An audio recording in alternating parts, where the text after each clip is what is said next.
Hi all, ഈ ഒരു വീഡിയോയിൽ നമ്മൾ ഡിസ്കസ് ചെയ്യാൻ പോകുന്നത് ബാലൻസ് ഓഫ് പേയ്മെന്റ് അക്കൗണ്ടിന്റെ മേജർ കോമ്പണൻസിനെ കുറിച്ചാണ്. അപ്പം ഈ മേജർ കോമ്പണൻസിലേക്ക് പോകുന്നതിന് മുമ്പ് തന്നെ എന്താണ് ബാലൻസ് ഓഫ് പേയ്മെന്റ് എന്നുള്ളത് നമ്മൾ അറിഞ്ഞിരിക്കണം.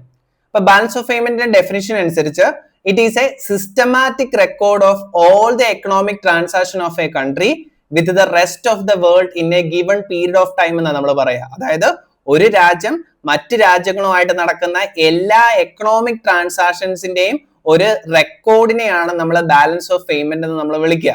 അപ്പൊ ഈ ബാലൻസ് ഓഫ് പേയ്മെന്റ് അക്കൗണ്ട് ചെയ്യാന്നുള്ളത് ഒരു രാജ്യത്തിന് വളരെ ഇമ്പോർട്ടന്റ് ആയിട്ടുള്ള ഒരു കാര്യമാണ്. അപ്പൊ ഇന്ത്യയുടെ ബാലൻസ് ഓഫ് പേയ്മെന്റ് അക്കൗണ്ടിനെ മെയിൻറ്റെയിൻ ചെയ്യുന്നത് RBI ആണ്. അപ്പൊ RBI ഈ balance of payment account maintain ചെയ്യാൻ യൂസ് ചെയ്യുന്ന ഒരു ഇന്റർനാഷണൽ സ്റ്റാൻഡേർഡ് ആണ് ബാലൻസ് ഓഫ് പേയ്മെന്റ് മാനുവൽ എന്ന് പറയുന്നത്. ഈ balance of payment manual publish ചെയ്യുന്നത് IMF ആണ്. അപ്പൊ IMF പ്രൊവൈഡ് ചെയ്യുന്ന ഒരു ഇന്റർനാഷണൽ സ്റ്റാൻഡേർഡിലാണ് RBI ഇന്ത്യയുടെ ബാലൻസ് ഓഫ് പേയ്മെന്റിനെ അല്ലെങ്കിൽ ബാലൻസ് ഓഫ് പേയ്മെന്റ് അക്കൗണ്ടിനെ മെയിൻറ്റെയിൻ ചെയ്യുന്നത്. അപ്പൊ ഈ ബാലൻസ് ഓഫ് പേയ്മെന്റ് മാനുവലിന്റെ ലേറ്റസ്റ്റ് വേർഷൻ ആണ് 6th എഡിഷൻ എന്ന് പറയുന്നത്, അല്ലെങ്കിൽ balance of payment manual 6th എന്ന് പറയുന്നത്. അപ്പൊ ഈ ബാലൻസ് ഓഫ് പേയ്മെന്റ് മാനുവൽ 6 അല്ലെങ്കിൽ BOP മാനുവൽ 6 അനുസരിച്ച് ഏകദേശം 5 മേജർ കോമ്പണൻസ് ആണ് ഈ ബാലൻസ് ഓഫ് പേയ്മെന്റ് അക്കൗണ്ടിന് നമുക്ക് കാണാൻ സാധിക്കുന്നത്.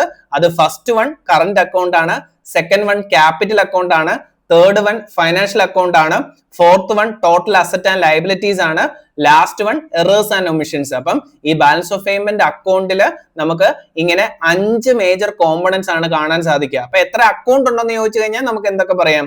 Current account, capital account, financial account. എത്ര കോമ്പണൻസ് ഉണ്ടെന്ന് ചോദിച്ചു കഴിഞ്ഞാൽ 5 മേജർ കോമ്പണൻസ് ആണ് balance of payment manual 6th അനുസരിച്ച് കാണാൻ സാധിക്കുക. അത് current account, capital account, financial account, total asset and liability, errors and omissions. അപ്പം ഇതിന്റെ ഡീറ്റെയിൽഡ് ആയിട്ടുള്ള സെഷൻസ് നമ്മുടെ ക്ലാസ്സസിൽ അവൈലബിൾ ആണ്. CUET, NET, SET, HSST economics പോലുള്ള കോച്ചിങ് ക്ലാസ്സസ് നമ്മൾ പ്രൊവൈഡ് ചെയ്യുന്നുണ്ട്. ജോയിൻ ചെയ്യാൻ താല്പര്യമുള്ളവരെ താഴെ കാണുന്ന നമ്പറിൽ കോൺടാക്ട് ചെയ്യുക. Thank you.